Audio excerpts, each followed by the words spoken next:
in Europe took over, they began to spread a type of religion that had no respect for the real creator of the heavens and the earth.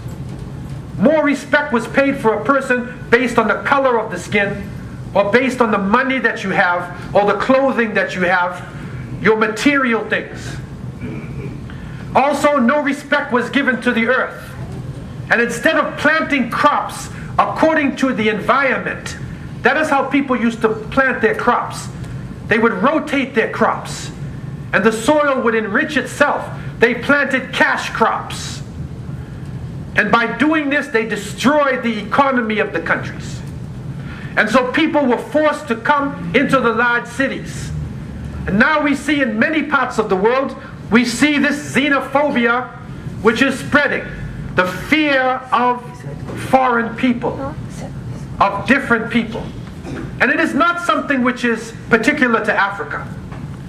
Some of the worst forms of xenophobia we will find today in Japan, in China, and of course what happened in Yugoslavia, the former Yugoslavia, wal-iyadhu billah, when the people, the Bosnian, Croat, Serbian people living together in a cosmopolitan city, suddenly the Serbians and Croats were killing the Bosnians as though they were their hated enemies. So demonization, when fear is put into the hearts and the minds of people, and they lose their touch with the Creator, they are capable of doing anything. When more immorality comes, when you expose your body, when you love to see people in a naked position, when you love immorality, your hero becomes a gangster or a thief. When you lose your haya, the Prophet ﷺ said, al-haya min al-iman, that shame and modesty is part of faith. But then he said, إِذَا لَمْ تَسْتَحِي فَاصْنَعْ مَا شِئْتَ. If you don't have haya, if you don't have any morality and shame, then you will do anything. You are capable of doing anything.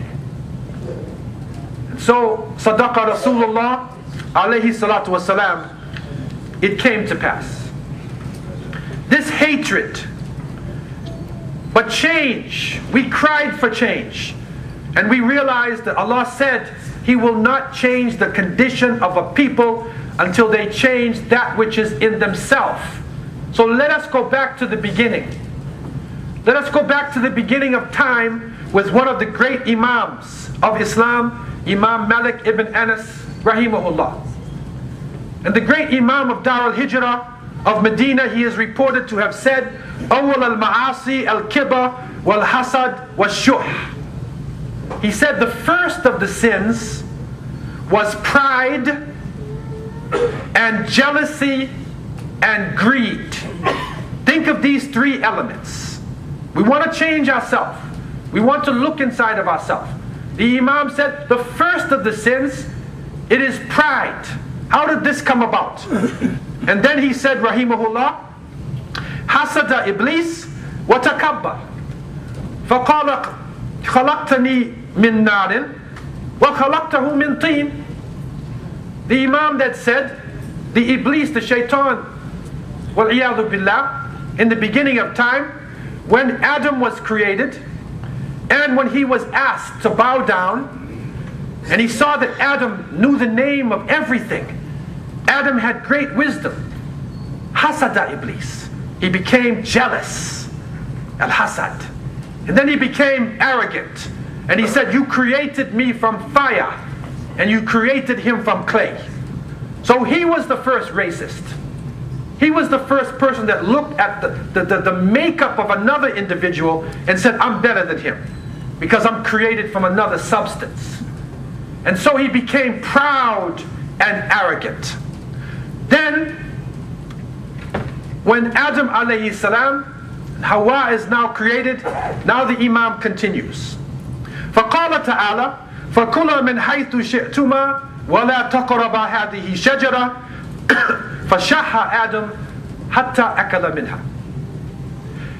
Then Allah subhanahu wa ta'ala said to Adam and Hawa, so eat from wherever you please, but do not approach the tree. Don't come near the tree. And Adam got greedy and he ate from the tree. And so the three first major sins and mistakes, hasad, kibriya, pride, and shuh, greed, desires, following desires. These are three important elements. Why are we jealous of another person? We are usually jealous because of a material thing. They have a new baby. He has a new car. Jealousy is not when you want a car like his. That's okay. But if you want the car and you hate that you see Ali driving his new car, you hate it, and you put out a negative thing against him for something material, this is hasad. And the strange thing about hasad is that the person who has hasad, al-hasid, is more affected than the mahsud. So the one who has jealousy, he is more affected than the one he's jealous of. He destroys himself. He can't be satisfied and happy. But the Prophet ﷺ spoke about the danger. He spoke about the danger of this, and he said, "Iyakum wal hasad, fa innal hasada yakul hasanati kama takulu nar al hatab." He said, beware of jealousy. It will eat up your good deeds as a fire eats up firewood. You fast in Ramadan, you're jealous of another person, burns it up. You give sadaqah, it destroys all your good deeds. Beware of jealousy. And know that all the created things, if a person has money, that's not necessarily a blessing. You will see Muslims in different parts of the Muslim world, when they got money, they actually became destroyed. So money is not necessarily a blessing. Pride, proud of my color, proud of my language, proud of my wealth. This is the danger, another major danger. The real pride is with Allah subhanahu wa ta'ala. Because no matter how beautiful you think you are, and you die, nobody's going down in that hole with you. No matter how much money you have, we come from a simple place, a humble place, and we shall return to a humble place. So why are we proud? Why are we proud with the little energy and strength that we have, when this can be taken away from us in the twinkling of an eye? And so number two is pride. The last one is greed, following desires. And this is something which is widespread throughout the earth. Allah subhanahu wa ta'ala has given us many examples. And one of the most beautiful ways the Quran teaches, it gives us examples not only from the world of people, but it gives us examples from the world of animals and insects.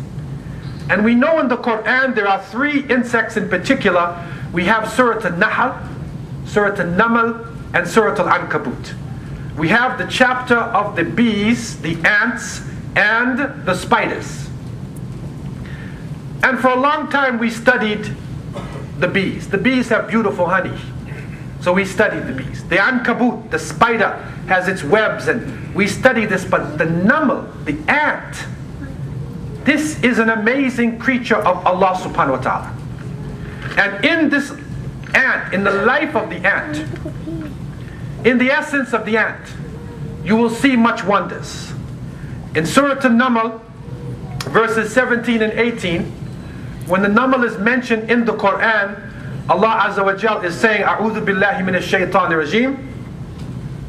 Wa hushira li Sulaiman wa junuduhu min al-jinni wal insi wal tayri fahum yuza'un hatta idha ataw ala wad an-naml qalat namlatun ya ayyuhan naml udkhulu masakinakum la yahtimannakum Sulaiman wa junuduhu wa hum la yash'urun." The Naml is mentioned.